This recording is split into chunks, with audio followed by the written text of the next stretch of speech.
Okay, so what we're going to do today is we're going to look at how we can set up our profiles on NESE Online's site, and also how we can choose which courses and levels we would like to teach. So first thing we do is we log in, and that will bring us to the main page. Now, up in the corner, you have your little profile. Okay, if you don't have a picture yet, it might look slightly different, but start by just clicking on that. Now with your profile, just click on Profile, and that brings you here. Okay, now mine's already populated with some information, but I'll show you how to do this. So you click on Edit Profile, and you put your first name, your last name, your email address. Okay, if you want, you can set who can see your email address. Now, I don't mind if anybody on the site sees my email address, so I'm setting it to allow everyone to see my email address. Set your server time zone to New York, right? Because NESE uses Eastern Standard Time. Now, if you don't have information here in your description on your education or your experience, a little bit about yourself, you can put that in, okay? And if you don't have a profile picture yet, you can just drag and drop the profile picture into this bouncing arrow. And there is a maximum size for the file of 2 megabytes, okay? And also only one attachment. So you choose one photo. These are the accepted file types. So most pictures are JPEGs. You might have a PNG. So, you know, just if you're having difficulty with a picture, just make sure it's the right file type. Okay, and then your interests. Okay, I've got writing, music, and traveling, but you can add other interests. I'm interested in photography. All right, I'm interested in technology. So I can add those into my interests. Okay, then any additional information where you live. I should actually mention Salem, Massachusetts. Okay, my native language is English. Okay, Mr. You can choose whether you want people to communicate with you through email, WhatsApp, etc. I'll say email is my preferred method. Now, what you speak, right? Obviously English, but maybe you speak Australian English or British English, American English. And whether or not you've taught at NESE Harvard Square or not. And then you update your profile, make sure you do this, otherwise any of those changes won't be saved. And there, now my profile is updated, and you'll see those interests, for example, are now there. And so that's the first step, okay? Okay, so the next step after setting up your profile is to set up your courses.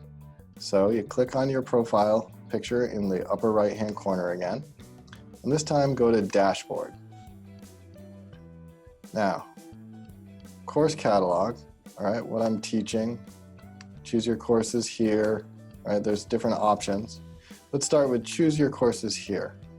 Now, you'll notice this gray box that says Levels I Teach. Click on that, okay? And you should have all of these different things. So for private tutoring and group classes, right? For private tutoring, which levels do you want to teach? Let's say you only want to teach the lower levels. Then you would just click those boxes for the levels that you want to teach. Now, I don't mind teaching any level, so I'm just going to fill those all in. Now, if you don't want to do any private tutoring, you can click None. All right. Now, with group classes, it's similar. You can choose the different levels. I've already selected these as all because I think it's kind of fun to have some variety in what you teach, but each teacher has their own specific interests and specialties in terms of what they teach. So once you've selected those levels, there's no save button. Once you click it, it saves, right? So if I go back to my profile, for example, and then I come back to my dashboard and I look at levels I teach, it should stay the same, okay? Teacher subjects, right? I'll explain how to do this next, okay? So let's go back to choose your courses, all right? Which courses are you going to teach? Okay, for live private classes, if you click that drop-down box, that little arrow there, click on that. Now with general English, right? That one, all teachers are kind of automatically enrolled in teaching general English because that's the basic. But sometimes you might want to teach some other kinds of classes. For example, maybe you have an interest in teaching business English, okay? So with this drop-down box, right, let's say you want to teach business communication for professionals or business English advanced, right? Advanced business English is a bit outside my area of expertise, but I have taught beginner business English, so I'll click that. College and university counseling, right? I've selected American college and university counseling. I really wouldn't know how to counsel someone in New Zealand. So I'm just selecting that. Interview preparation, that currently doesn't have any drop-down boxes, but eventually that might be populated. Industry-specific English, right? Do you want to teach English for engineers? Do you want to teach aviation English and so forth? There's also sports English, right? Baseball English, English for online gaming sounds really fun, so I'm going to do that one. Medical English, that's beyond me. Legal English, okay? And then there are also presentations in public speaking, which currently isn't populated, but eventually there'll be things there. Pronunciation. Now I've taught pronunciation at NESE Harvard Square, so I've clicked all three of those boxes there. And then standardized tests. Which tests would you feel comfortable teaching preparation for? All right, so I've selected some, and I'll close that. And then finally, other. If there are other that don't fit into those main categories, they would go there. All right, and then finally, there's children's classes. Are you interested in teaching children? Okay. I'm willing to teach kids, and so I'm going to put those there. And then, of course, save, because if you don't save it, all of that work that you just did will be lost. So let's save that. Okay, now when you go to what I'm teaching, if you click on that, and then click on live private classes, it should show everything that you've already selected. So for example, English for specific purposes, you'll notice my business English, university counseling, right? Industry specific, right? If I click on that, sports English, and then English for online gaming, right? Or if I go back, what I'm teaching, live private classes, right? Children's classes, these are the age groups that I selected. So whatever you select in the choose your courses, right? In this menu will show up here. So that's the next important step, right? Is deciding which courses you would like to teach. Now, when it comes time to schedule a particular class, there's different ways that you can do this. One way is to go to the course and hit details, right? And then you can go into your calendar, and this will only show age 6 and under classes on your calendar, right? So if you want to limit your view to these particular classes, that's the way to do it, okay?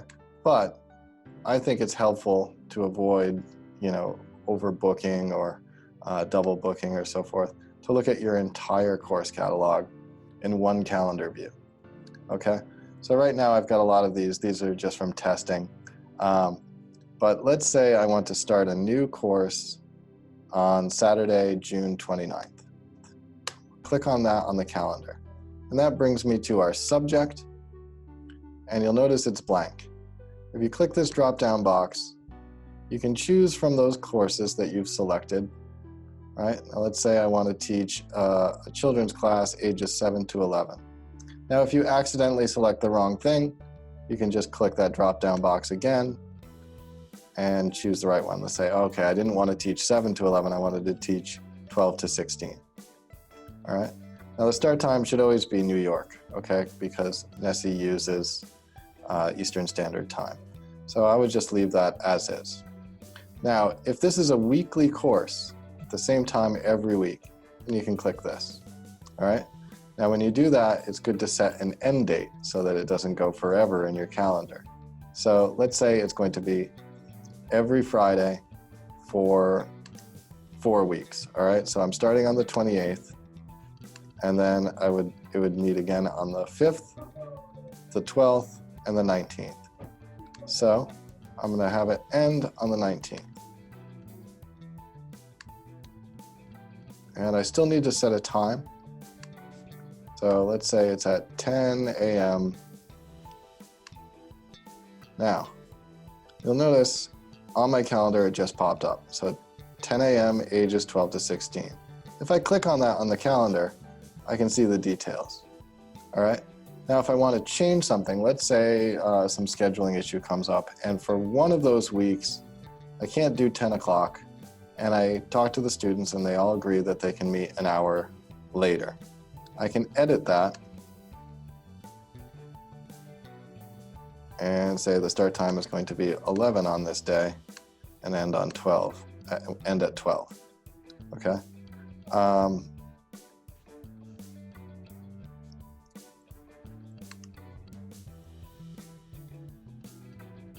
Make sure you save the changes at the bottom. The one that I changed is now at 11, but the others are still at their normal time. And let's say it's, it's 10:50 on the 29th and you're getting ready for your class. Go into your calendar, find the class that's about to start, click on that, and then click Start Session. And when you click on that, it will launch Zoom, okay? Now this isn't going to launch because I'm using Zoom to record this video, but you get the idea, okay? So I hope that's helpful. Play around with it a little bit, and good luck. All right, thanks.